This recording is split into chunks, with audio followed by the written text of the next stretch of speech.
You're watching India Global. I'm Gaurie Dwivedi. Let's start the show with headlines. First up, Prime Minister Modi heads to Mauritius for a two-day visit.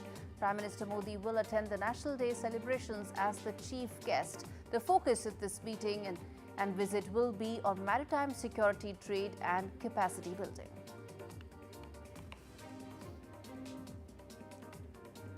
Iran, Russia, China hold joint naval drills. This is the fifth such exercise between the two sides, between the three countries since 2019. Meanwhile, Donald Trump says that U.S. is stronger than all three put together. Canada's Liberal Party names Justin Trudeau's successor. Former banker Mark Carney will become the next Canada Prime Minister, and he will then take the party towards the election scheduled later this year. Big question, will he repair the India-Canada relationship? Ahead of a crucial meeting between Mohammed bin Salman and Ukrainian President Zelensky, who is set to be there to negotiate possible peace terms, Zelensky says that he's fully committed to dialogue with the United States. Ukraine ready to move forward on truce, says the Ukrainian president.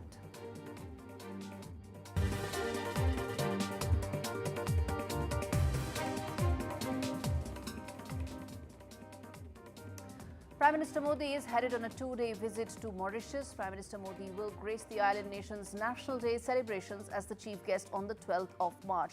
Several pacts in areas of capacity building, trade and tackling cross-border financial crimes are likely to be signed during the trip that starts Tuesday. A special reason for the bilateral ties is also that Indian origin people comprise about 70% of the island's population of 12 lakh. India and Mauritius are set to unveil a range of measures to enhance maritime security, defense and scientific cooperation during Prime Minister Modi's visit. In fact, let's also get in this very exclusive conversation that my colleague Mohammed Ghazali, who's in Mauritius, he had with the foreign minister of the country. Listen in. After a decade, Prime Minister Narendra Modi is visiting Mauritius, and to talk more about the details of the trip and what would be the focus of this trip, I'm joined here by the Foreign Minister of Mauritius, Mr. Dhananjay Rampal. Thanks for speaking to us, sir. It's a pleasure for me. My first question, how do you see the bilateral ties growing between the two countries since 2015? Because that was the first time the Prime Minister visited here and he spoke about multiple policies and how to deepen the ties. Well, since his visit, there have been various projects where we have had assistance from India. If you go around Mauritius, you will see a lot of infrastructural projects, the Supreme Court building, you have Metro Express, you have various other infrastructural projects that have been partly financed by India in terms of lines of credit or grants, etc. And now we are with the visit of the Prime Minister of India. We are looking more of bringing that traditional relationship to a new height.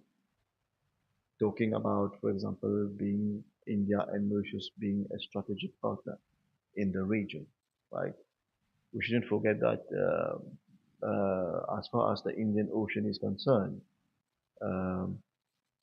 we both want that the Indian Ocean be an open, secure and safe place, right? Because we have common interests as far as the Indian Ocean is concerned. Bearing in mind that the Indian Ocean is an important trade route, right? So we are thinking also about increasing that partnership as far as maritime security is concerned. So both countries are going to sign an MOU, which will be important as far as maritime security is concerned. I'm talking about sharing of information on commercial ships moving in the region. I'm talking about a joint surveillance exercise between the two countries. I'm talking about support on technical issues and capacity building. Okay, I was coming to the maritime security bit because Prime Minister back in 2015 when he visited here spoke about Sagar, the security and growth for all in the region. We have seen that how Chinese influence is increasing in the region and India has been assisting Mauritius in as far as the Agalega Island is concerned and other maritime. So can you just share with us what would be the specifics of that MOU which is being going to be signed when the Prime Minister visits here? See, this part of the Indian Ocean is a very important trade route. It connects Asia to Africa and also to Europe. So it has a strategic importance. And this is why it is important since both countries share the Indian Ocean. It is important that we cooperate with each other and so that we make that region secure. Right? So this is where this partnership, the signature of the MOU, will be important for both countries.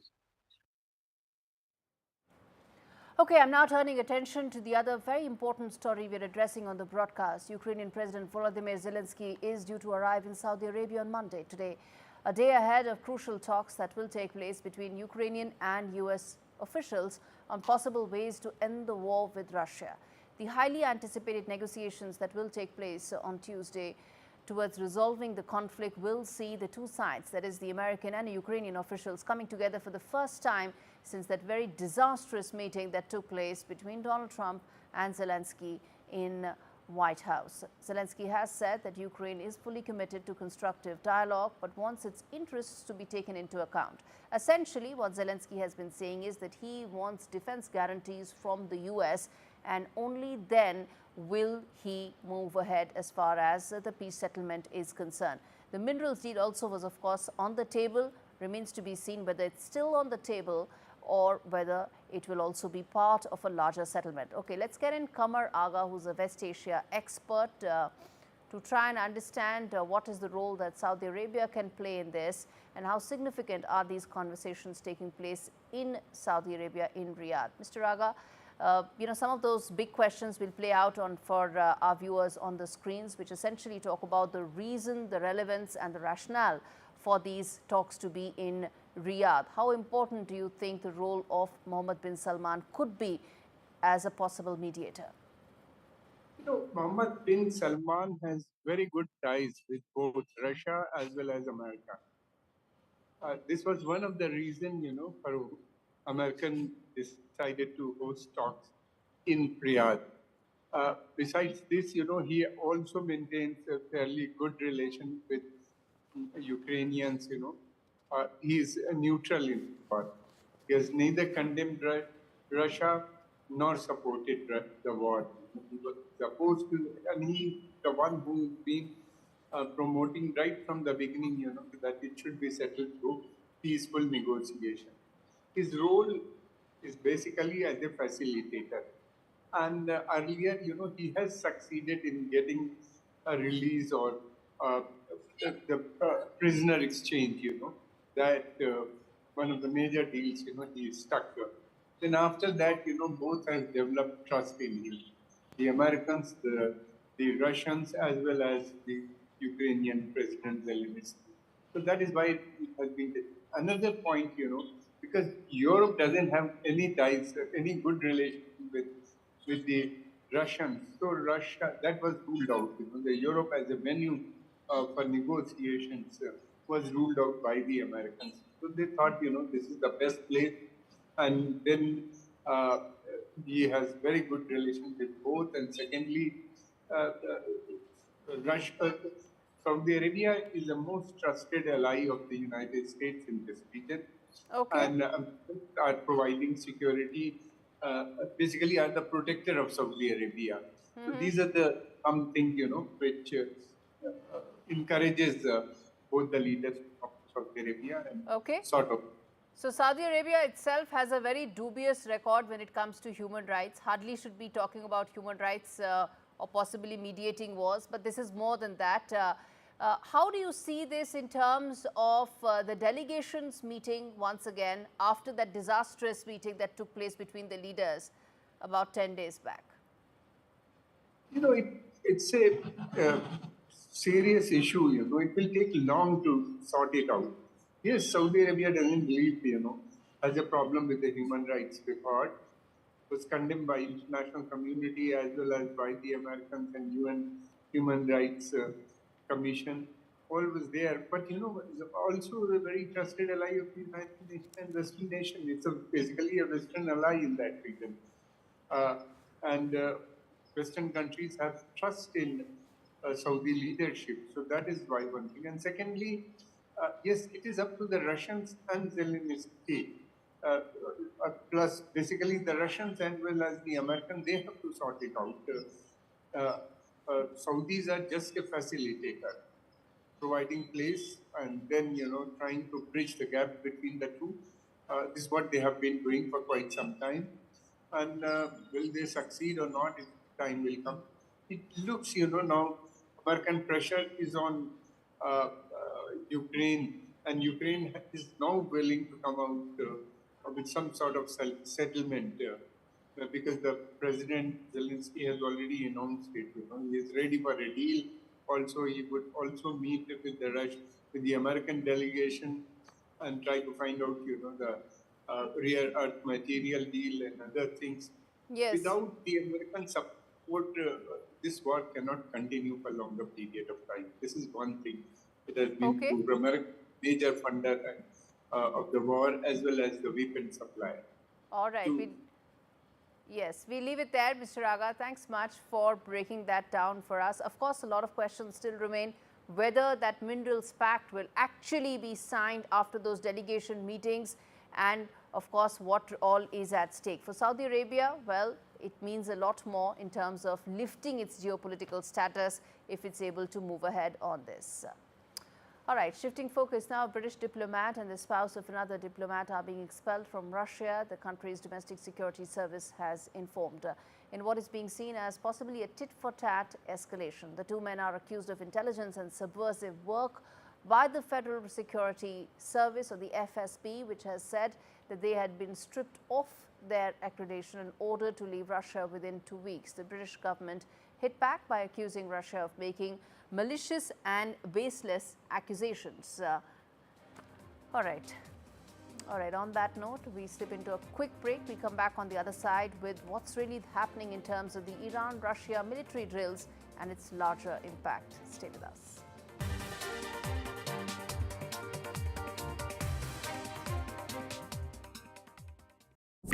Find a pet-friendly Italian restaurant with outdoor seating nearby and text it to Luca. Find it real quick. Send it to the click. Wow, the place is sick.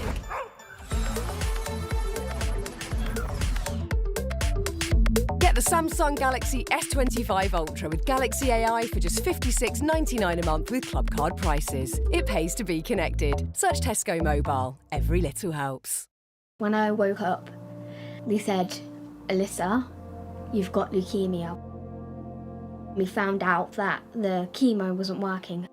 Cancer is still the biggest killer of children in the UK, but innovative new treatments could help beat cancer for more children like Alyssa. I'm cancer-free now.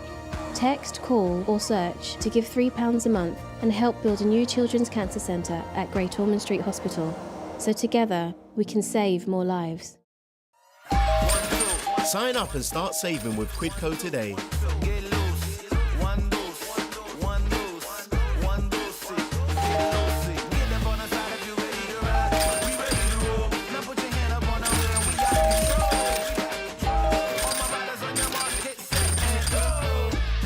Get cashback every time you shop on over 5,000 brands.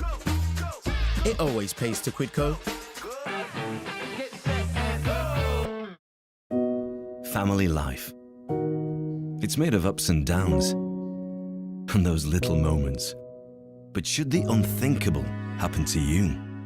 Life insurance from Legal & General can help look after monthly bills, the roof over their heads, childcare costs, and most importantly, your family. Because no one protects more families in the UK than us. Premiums start from £5 a month and they never rise. Plus, there's a £100 gift card after you apply. Legal and General. Ensure life goes on. Our first year as a family flew by. And now, I want to make sure he'll be financially protected for all his birthdays to come. That's why I'm calling Smart Insurance. Hi, how can I help?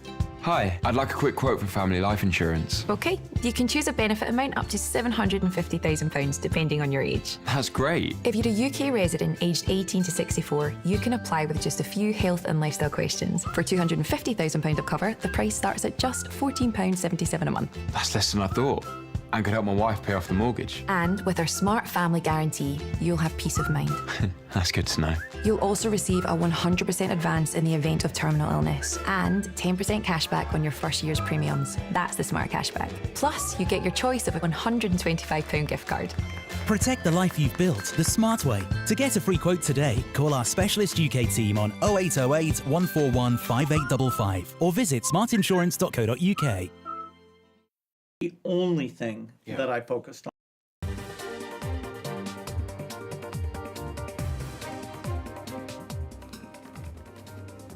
Okay, welcome back. This is India Global. We turn our attention now to the navies of Iran, Russia and China that are conducting military drills off the coast of Iran this week to strengthen their cooperation. The three countries, which share a common desire to counter what they characterize as the and U.S. hegemony, have held similar exercises in the region in recent years. This is the fifth such exercise that is being held by the three countries. The joint naval drills are being held at Iran's Chabahar port. In response to these reactions, U.S. President Donald Trump declared that America is stronger than all three countries put together. Listen into what he said. We come back and talk more about its significance and, most importantly, timing. China and Iran are doing military exercises together. Does that concern you? No, not at all. Not at all. Why not? Because we're stronger than all of them. We have more power than all of them. I rebuilt the military. Unfortunately, Biden did nothing with it, but I rebuilt the military.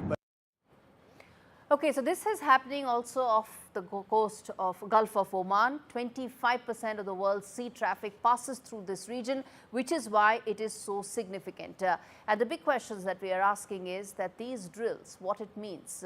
Does it mean that amidst growing U.S. threat, Russia, China and Iran are growing even closer? Trump has claimed that U.S. is stronger, but is Washington really facing the pressure when it comes to these countries coming together? And what do these signal amidst closer Trump-Putin bonhomie? Remember, there are these mixed signals coming about whether Donald Trump has broken the ice, has a certain wavelength going with Putin or not. He put sanctions, but before that he also said he wants to reach out. So amidst all of that, how do these drills pan out and impact the region? Let's get in Mohammed, who's an independent researcher and political commentator, joining me live from Iran to talk more about this. So thank you so much for speaking to me on NDTV. My first question is, how do you see the significance of this drill and its larger impact? Hi, thanks for having me. These kinds of drills are not new for these three countries. Iran, Russia and China have conducted similar drills since 2019, and these drills are aimed at boosting cooperation and boosting combat capabilities of the three countries. So this is not anything new, and it's not related to the rhetorical threats posed by Trump and his administration. So Trump, in his first term, tried his policy of maximum pressure on Iran, but since then, Iran has been able to join BRICS countries, and Iran has been able to join SCO, Shanghai Organization, and also Iran has been able to continue selling oil. U.S. has threatened. No, I understand that these exercises have been going on since 2019, but there are some things about optics and timing, right? I mean, this is happening at a time when there is so much being said in terms of Trump's equation with Putin, how Trump is trying to address the Iran issue, and how Trump is trying to take on China in a bigger way through tariffs. So Trump is trying to put her on by threatening to restrict Iranian oil, but this can't happen because Iran is able to sell its oil. If the pressure becomes real, Iran is able to put pressure on U.S. also by militarizing the Hormuz Strait, and this cooperation shows that this U.S. is not the only power to provide in the region, and these three countries are able to put pressure on U.S. by showing this that they are also able to control areas and waterways. This is not just the U.S. Trump, by pressuring his allies, is becoming the Westerners are becoming divided, and the U.S. is pressuring its allies, NATO allies. But on the other side, Iran, Russia, and China are boosting cooperation, and this shows that. Yeah. All right, we leave it there, sir. There's a bit of an issue with the signal, but I'm going to come back and talk on this, given how important this issue is. Shifting focus, well, to another story and another country, and which is also understanding the pressure that Donald Trump's administration is putting on it, which is Greenland. The Greenlanders will brave the harsh ice and snow to participate in an election on Tuesday that could shape the island's future like never before. As I said, Donald Trump's repeated threats have been coming in to purchase Greenland. Voters in the self-ruling Danish territory will select 31 members of its legislature as part of the regular 4-year cycle. However, this election holds exceptional significance with the island's global position at stake, ranging from its relationship with Denmark to the possibility of pursuing independence or even forging stronger ties with global countries like the U.S. and, of course, Europe.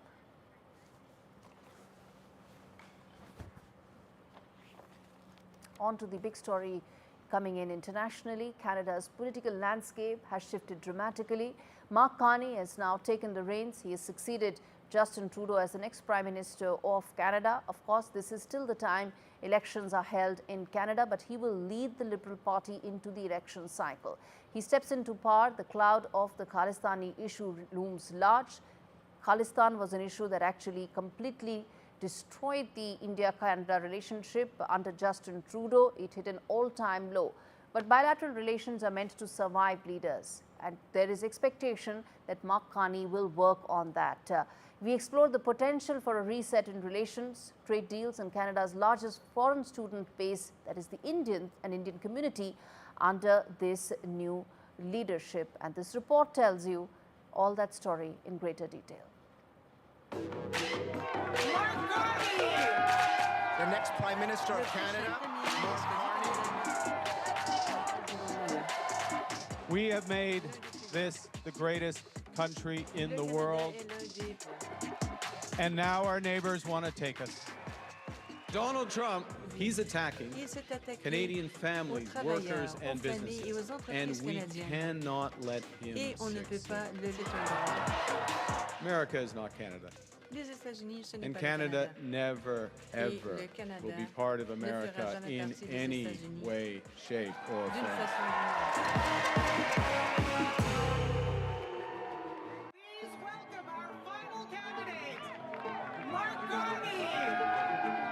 In a decisive political shift, Mark Carney, former governor of the Bank of Canada, has clinched victory as the Liberal Party's new leader, succeeding Justin Trudeau as Canada's Prime Minister. While Carney's economic background offers hope for Canada's domestic recovery, the global spotlight is now on his approach to foreign policy, particularly relations with India. Under Trudeau, tensions with India spiked after the baseless accusation that India was involved in the killing of Khalistani terrorist Hardeep Singh Nijjar. They sparked a diplomatic feud, leading to the expulsion of Canadian diplomats from India and New Delhi, recalling its own in a dramatic downturn in trade relations. Canada's growing Khalistani extremist movement, supported by local diaspora, has been a thorn in the sides of relations. Despite this, Carney has been relatively quiet on the issue, leaving many to wonder if he will take a more pragmatic stand or appease the extremist sympathizers within his own party and allies like Jagmeet Singh. India, Canada's largest source of foreign students, remains concerns about tightening visa restrictions and shifting immigration policies.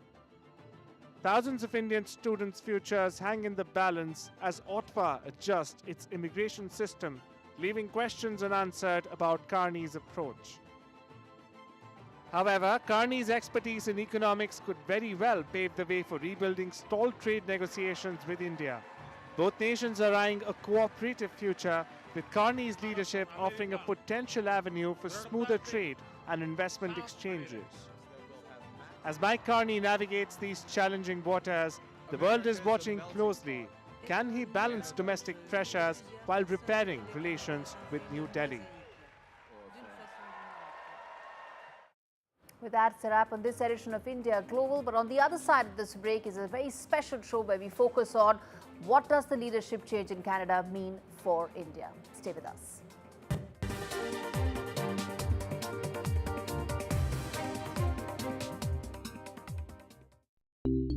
At Tesco Mobile, unlock even better phone deals with your Club Card.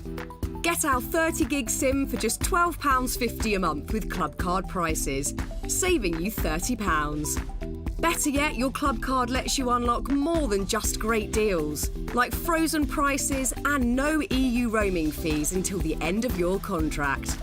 It pays to be connected. Search Tesco Mobile. Every little helps. We know that living with diabetes can make daily life a challenge, and we're here to help. I felt very low with the diagnosis and very lonely as well, and embarrassed. I think people don't necessarily realise the impact that being diabetic can have on you, and the amount of extra decisions you have to make a day through carb counting every single thing you eat. If you're struggling with the everyday challenges diabetes can bring, become a Diabetes UK member today. Receive this informative welcome pack and Balance magazine. Balance magazine has been very good in giving me tips to manage my diabetes on a day-to-day basis. One of the things I was recommended to do was exercise. What motivated me was my love of dance, and I got that back. Join a community that really understands. Call 0800 035 7605 or go online to become a member for just £3 a month. When Tony passed, we wanted to celebrate him his way. All he ever spoke about was bite this, bite that. I'll never forget our first date. Huge grin on his face as he rode up on that big noisy thing. And that's exactly the way he'd want to be remembered. At Co-op Funeral Care, we know everyone is different. That's why we offer funeral plans to funeral services that are personal, every step of the way.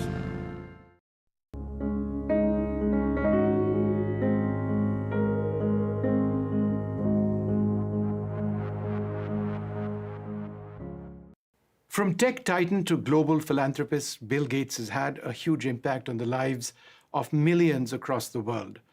As the co-founder of Microsoft, he's, in a sense, defined what personal computing has been for all of us.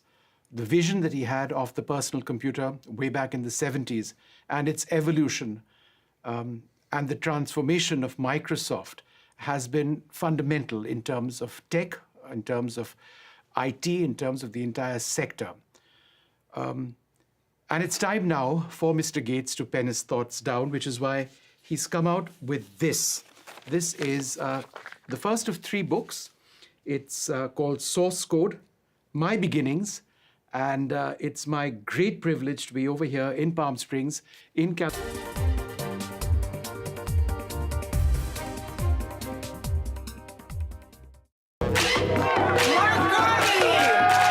The next Prime Minister of Canada, Carney.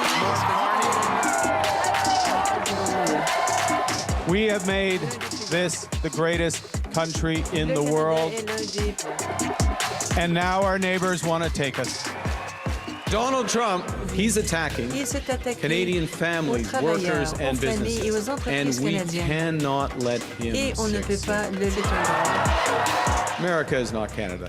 Les États-Unis, ce n'est And pas Canada le Canada. never, ever le Canada will be part of ne fera America jamais in partie des any États-Unis way, shape, or d'une form. façon ou d'une autre.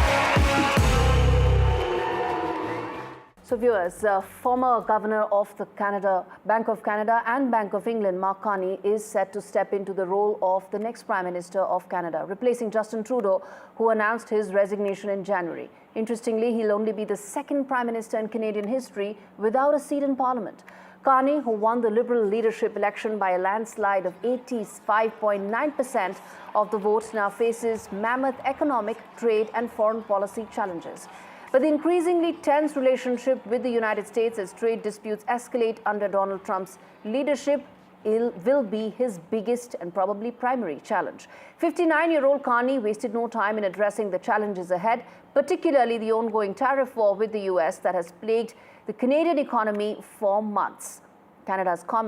Carney's comments echo the growing frustration across Canada, where Americans' economic pressures are being felt at every possible level, from soaring costs of goods to the ongoing uncertainty in the global market. He vowed to keep retaliatory tariffs in place, declaring that Canada will not back down till the U.S. shows respect. The growing nationalism in Canada has led to an unprecedented surge in anti-American sentiment, with many Canadians voicing their anger by boycotting American goods and avoiding travel south of the border. Trump's repeated threats to annex Canada and his harsh trade policies have sparked massive resentment.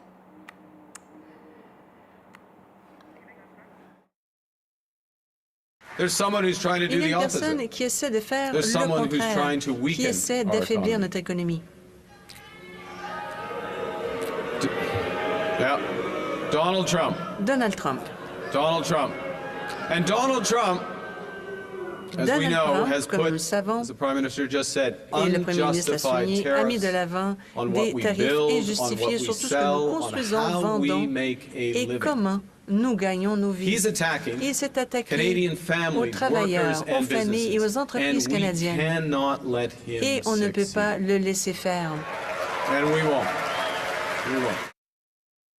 The Canadian government Le gouvernement has rightly canadien retaliated est allé and de is l'avant rightly avec ses mesures retaliating de with our own représailles. tariffs that will Nous avons have nos propres maximum tarifs. impact in the Cela aura United une States and incidence minimum impact importante aux here in Canada. États-Unis avec peu de répercussions ici au Canada. And my government will keep our tariffs Nous on maintiendrons ces until the tarifs Americans show us jusqu'à ce que les respect. Américains... America is not Canada.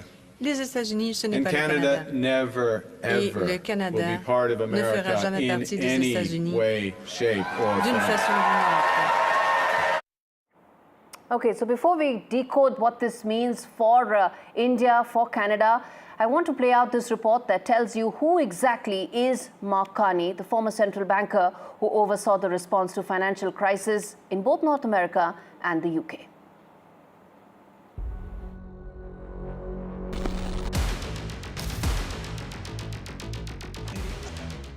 A man most Canadians barely recognized months ago is now set to become the country's 24th Prime Minister. Mark Carney, a former central banker, will succeed Justin Trudeau, who announced his resignation earlier this year. Carney will have just months to rebuild his party for a national election and protect Canada from Donald Trump's tariff threats and even annexation.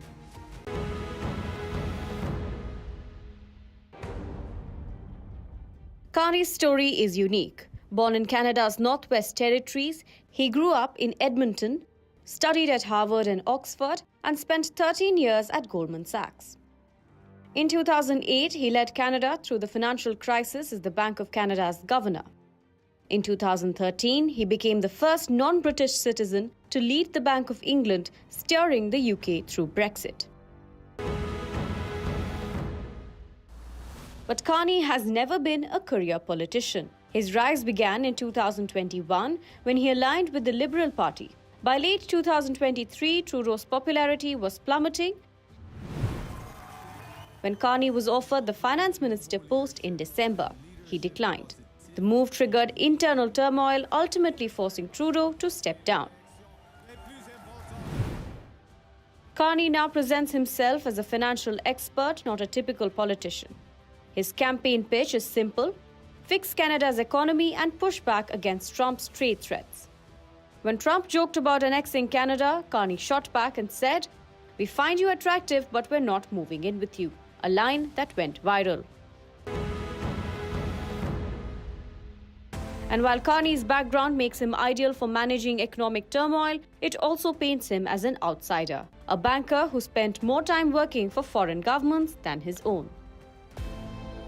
Yet Carney's international clout could work in his favor.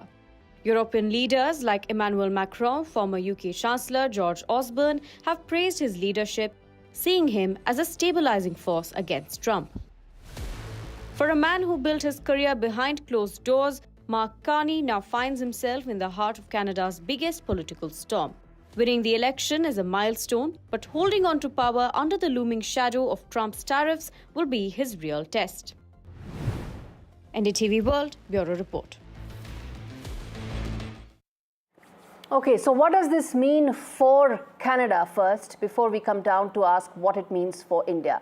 Joining me are two interesting ladies, Ruby Dhalla, who's a former member of the House of Commons of Canada, and Sharon Kaur, who's a political strategist, someone who understands the Canadian political landscape very well. Thank you so much, ladies, for joining me on this broadcast.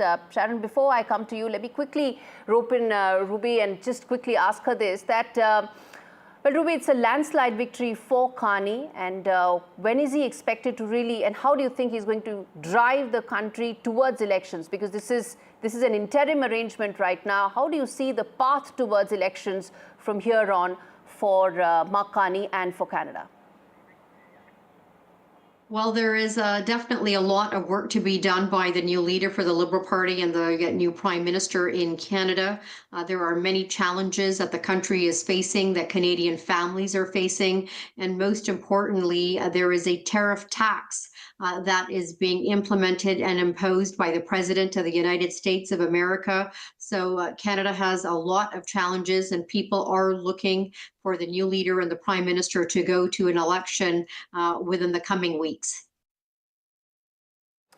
And also, Ruby, there's been a surge in the popularity of the Liberal Party. In fact, the Conservative majority that was expected in Parliament just a couple of months back now seems absolutely unlikely. They've arrested their free fall. How do you see that now impacting the larger political landscape in which Mark Carney is going to operate? I think only time is going to, tell. Ultimately, it'll be in an election campaign where the Canadian voters will decide, which vision they want for the future of Canada and for the leadership that they would like for their families, for Canada's economy, for Canada's workers, because of the number of challenges. So I think that, when you're in the political world, a day is a lifetime in politics, and party fortunes, change day in and day out. And ultimately, it'll be the Canadian voters that will decide who will be elected as Canada's next government to lead it into the coming years. He's only the second Prime Minister in Canadian history without a seat in Parliament. Many say he lacks political experience. He hasn't been in government. How do you see that impacting what's going to be, a very significant set of challenges that Mr. Carney will have to address right away? Well, I can only base it, on my experience. As you will know, that I was a candidate in the leadership race for the Liberal Party of Canada, and also to become Canada's next Prime Minister. It was very historic. I am the first woman from the Indo-Canadian community, the first woman of color to actually run for the leadership of the Liberal Party of Canada. And I spoke in my campaign about bringing the party back to the center with some really progressive policy ideas that were the need of the hour, because I have not been involved in the Ottawa bubble and the Trudeau government for the last 10 years, but have really been living in the real world and focusing, on business, and focusing really on talking to Canadians and hearing about the many challenges that they are facing, for the increased cost of homes in the country, the increase in gas prices, increase in grocery prices, the threats of, the tariffs that are being implemented by President Trump in the United States.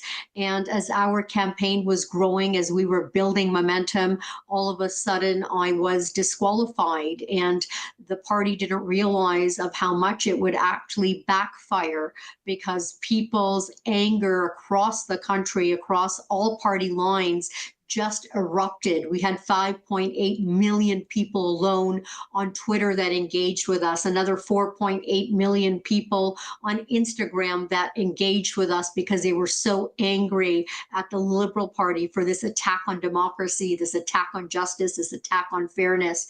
And people wanted to have, the right to be able to choose, to select who their next leader was going to be, and to actually have their vote and their voice in who the next prime minister for Canada was going to be. And going back to your question about, Mr. Carney's inexperience, I have actually been in 4 elections, and I have won 3 of those elections as a member of parliament. So both myself and the others that were in the race, except for Mark Carney, we are actually already battle tested, and I was battle ready because I've been through the election process. So no one really knows how Mr. Carney is going to perform. But what ended up coming out as a result of my disqualification is that they, the establishment did not want to have Ruby Dalla on the debate floor because she might be too aggressive for Mr. Carney. So when I hear those types of, remarks being passed by various party officials and other Canadians, hear of the fact that the Liberal Party establishment did not want Ruby Dalla on that debate floor, they become a little bit skeptical at the ability of, Mr. Mark Carney now as the leader to be able to take on the opposition leader who has spent his career in politics and is actually a very, very strong debater as well. And, we will know from running election campaigns, you have to know your issues, you have to know how to, how to debate, and you have to be battle tested and battle ready when you're going into this type of environment. So only time is going to tell what Mr. Carney's performance will be like in the coming days and the coming weeks. All right. Let's leave it there, Ruby, and let's ask this to Sharon, that, who's battle ready, who's battle tested, and what's the size and scale of the battle that Mark Carney is really looking at. And I guess, Sharon, the biggest battle that awaits him, of course, is the Trump tariffs. They kick in on the 2nd of April. There may have been some carve-outs, but Mr. Trump is very clear. Those tariffs are coming. A trade war is on its way. And I'm going to get to that, but I want to go back to 1 second here, because you have a panelist on here who just said a whole bunch of stuff that's not actually true. Listen, this today was about the new leader being elected. It was not a discussion about Ruby Dalla being disqualified for valid reasons. You cannot throw out these 5.8 million numbers. Twitter, X, these are not barometers for anything. So please, let's just cut that out and cut the crap on this. Mark Carney won because he. Let's focus on Mr. Carney. Let's focus on Canada. Let's focus on Mr. Carney. I'm talking about that. Mark Carney ran a campaign that was extremely strong. He is a 2-time central bank governor. You might not agree with the methods of how leadership battles happen, but there are checks and measures that are put in place. And Mark Carney checked all those checks and balances off. Absolutely, he did. Some candidates were disqualified for valid reasons, but he is someone who has experience. And when it comes to dealing with someone like Donald Trump, we're looking at an American government that did not have a lot of respect for the Trudeau administration for a variety of reasons. They dealt with NAFTA negotiations the first time around. I was part of those discussions. I saw the dynamics. So Mark Carney coming in now as the PM and as the leader will change that channel. It'll change that channel. He dealt with Brexit. He is. How will that change that channel? That's a very important point, and pretty much at the center of what Canadians would also be expecting from Mr. Carney. So how will that change? How will that relationship with Mr. Trump change under Mark Carney? I think you have to look at it from the perspective of this is a bit of a fresh page. I don't think it's going to change Donald Trump's perspective completely. But if you remove Trudeau out of that question, which was his biggest, I would say, he called him governor, the 51st state. He had no respect for him. And I think with someone like Mark Carney, who is used to dealing with that type of personality, I think we will see that. But we're already seeing a shift. with the retaliatory tariffs. We're seeing that with our provincial premier, Doug Ford, who's pushed back with cutting off electricity or tariffing the electricity. So we will see a shift in that. But it's only been a few hours. I think we have to give it a couple days to see where he goes and whether he has a new cabinet come into place. But I would say for our international media colleagues, definitely expect a change in tone and tenor coming out of the U.S.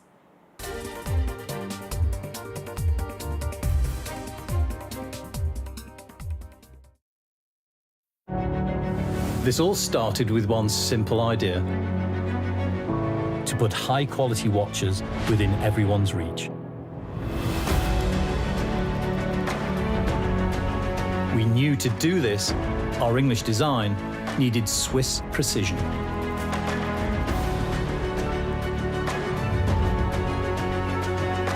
Never heard of us? Christopher Ward. Do your research. When I woke up, they said, "Alyssa, you've got leukemia." We found out that the chemo wasn't working. So at that point, it was like, I'm gonna die. My consultant was looking for these clinical trials, and she found this one at Great Ormond Street. I'm cancer-free now. Curing Alyssa was a world first, but cancer is still the biggest killer of children in the UK. Will you help us do more? Search Gosh Care to give £3 a month and help build a new children's cancer centre at Great Ormond Street Hospital, a home for breakthrough research with world-class facilities to help beat cancer for more children. Together, with your kind support, we can help save lives and transform children's cancer care for decades to come. Text CARE to 70125 to give £3 a month and help build our new children's cancer centre. Together, we can beat cancer for more children. With retirement round the corner, I want to spend more time with my family, which reminds me. Welcome to British Seniors, the UK's #1 rated provider of over 50s life insurance. We're proud to offer our seniors lifetime guarantee. With 100% of claims having been paid, we guarantee your premiums will never go up and that you'll speak to one of our specialists in the UK. Plus, when you sign up, you'll receive a £135 gift card. Be proud to protect your loved ones with British Seniors. To get a free quote today, call our UK team or visit britishseniors.co.uk. Children affected by the war in Ukraine still need our help. Homes, schools and hospitals have been destroyed. UNICEF is still providing life-saving supplies and vital services. £25 could help provide emergency supplies like safe water, maternity kits or essential vaccines. Search UNICEF Ukraine or text Ukraine to 84903 and help children caught up in this terrible war today. Poor pet. Just shows you never know what's going to happen. That's why I'm looking into smart family life insurance. Just like families, not all life insurance is the same. That's why we offer the Smart Family Guarantee. We guarantee a straightforward application process, award-winning service you can trust, and cover from day one. Plus, you get your choice of £125 gift card. To get a free quote today, call our specialist UK team or visit smartinsurance.co.uk.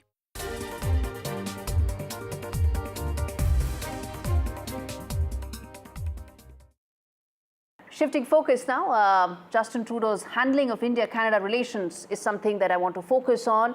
And remember, it left a very sharp impact as far as the diplomatic and economic disaster that happened. And Mark Carney is determined. Shots of him with business leaders are there. Now Mark Carney steps in with a bold promise to rebuild the crucial trade ties with Trudeau that have been shattered in the past. But can Carney really fix what Trudeau broke? This report tells you. This Canadian leader, Mark Carney, has vowed to rebuild Canada's strained trade ties with India, a relationship that crumbled under the Trudeau government. Speaking in Calgary, Carney said he will rebuild the trade partnership with India, calling it crucial to diversifying Canada's economy. He added that a shared sense of values would be key to this commercial relationship, signaling a major reset after years of diplomatic chaos. And Carney may just be the right man to clean up Trudeau's mess. Until January this year, he was chair of the board at Brookfield Asset Management, a global investment firm that holds over $30 billion worth of assets in India. Carney has seen firsthand the potential of India's economy, and now he wants Canada to capitalize on it. But Carney is walking into a disaster Trudeau left behind. In 2023, Justin Trudeau accused India of being involved in the killing of Khalistani separatist Hardeep Singh Nijjar.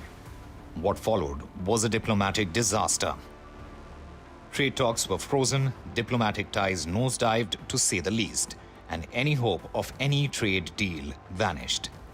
Trudeau's handling of the crisis didn't just cost Canada politically, it cost the country billions in potential trade. Under his government, India, one of the world's fastest growing economies, turned its back on Canada. And now Carney is promising to fix what Trudeau broke. His promise has already drawn praise from Canadian business groups who see Carney's global experience as a chance to restore economic ties with India. But fixing the damage won't be easy. With Donald Trump threatening to slam Canada with heavy tariffs, Carney's first few months in office could be defined by two urgent tasks: protecting Canada's economy from Trump and salvaging what's left of the country's relationship with India. Restoring this critical trade partnership could unlock billions in economic potential, reshaping Canada's global standing and economic future. But if he fails, it would cement Trudeau's legacy as the man who destroyed one of Canada's most promising global partnerships. For now, Carney is campaigning to undo Trudeau's foreign policy disaster and rebuild Canada's relationship with India from scratch. With Rhythm Arcadia, Bureau Report, NDTV World.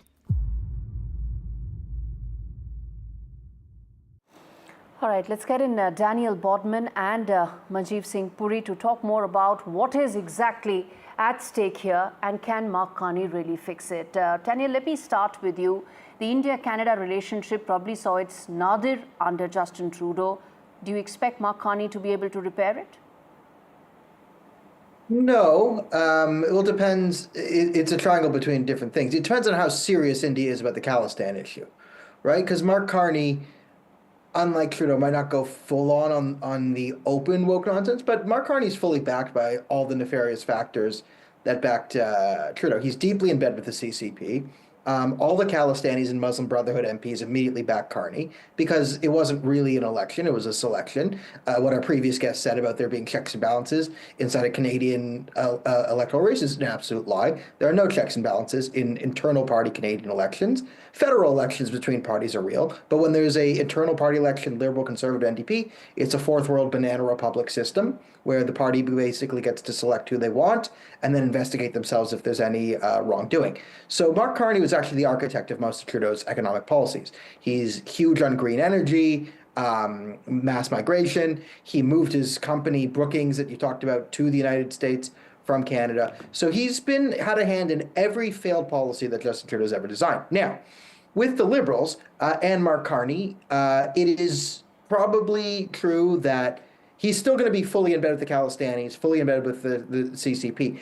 But what is likely is if India or Indian businessmen want to bribe him, give donations to his wife's company or do business with his wife's company, the Asia Group, they would probably get special favors by playing sort of standard liberal politics here. Okay. So if that's going to fix the India relationship, maybe. But again, there's a nexus he has to work with because he has to, I mean, the fight between Canada and India has the Americans somewhat in the middle because our entire case against India rests on American intelligence, like most Canadian intelligence cases do, rests fully on American intelligence. So unless he's willing to just go out and say, mea culpa, we were wrong on all of that, which he might, but then he'll face an uproar from the Khalistani base in his party. So if he's willing to just shoo that away, that'd be interesting. But it would be up to Carney, and I don't really see that happening. Ambassador Puri, you want to come in there? There are expectations, but Daniel seems to be doing some sort of a reality check here. Gaurie, good morning, and thank you for having me in the program. I found this fascinating to hear three Canadians talk about their own country. Look, as an outsider, and frankly, they know their country better, it would appear to me that for the moment, the Liberal Party has made the best possible choice. They've chosen a technocratic person, somebody who knows the economy, somebody who's known in the world, and so therefore, how it went, what can I say? Relations with India, look, they can only go northwards. There should be no two ways about it. But let's also understand, for the moment, Mr. Carney's greatest preoccupation have to be the Canadian economy, the situation vis-a-vis the United States, and the upcoming elections, which should be announced very soon. We are, yes, we think we are big players, but that's not necessarily the case. My own view, and I am subject to correction by those who live in that country, is that the elections may result in diminishing the parties which resulted in Justin Trudeau and the Liberal Party being a bit beholden politically. Okay, so Jagmeet Singh could be defeated. And, I'm running out of time, but a quick question from both of you. Yeah. Let's keep it short. Justin, Daniel, do you see that Jagmeet Singh's party could be diminished in the upcoming elections and that could have a larger impact? Yeah, Jagmeet Singh's party is doing terribly. They could turn this around if Jagmeet Singh decides to take the manna that fell from heaven and attack the global banker who calls himself a European citizen with 3 different passports and who moved his company to America, instead of attacking the conservative opposition, then the NDP could pull through this. But if Jagmeet Singh continues to do the thing he's currently doing, the party will be obliterated, as it's currently looking like in the polls. All right, let's leave it there, gentlemen. Thank you so much for joining me today. It's early days for Mark Carney as he is yet to walk into office to be the next Prime Minister of Canada. He has only limited time. He has to call elections. He's going to lead the Liberal Party, who's now, of course, recovered from the free fall in its ratings. He has a lot on his plate, but of course, recovery and reviving the India-Canada relationship should be a key priority and focus for Mark Carney. Thank you so much for watching this special show with me, Gaurie.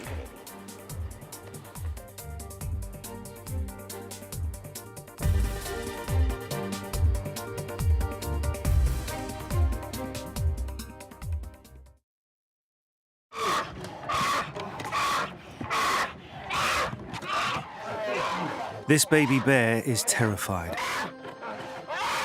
torn from her mother's paws at a tender age.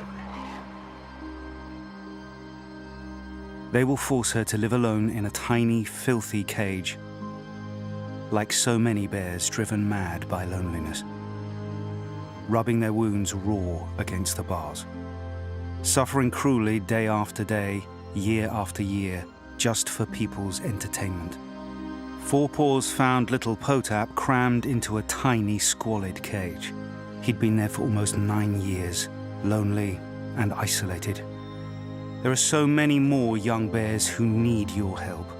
Please call 0800 038 0496 or text BEAR5 to 70800 to give £3 a month via your mobile phone. Every month, your £3 could help us free more bears.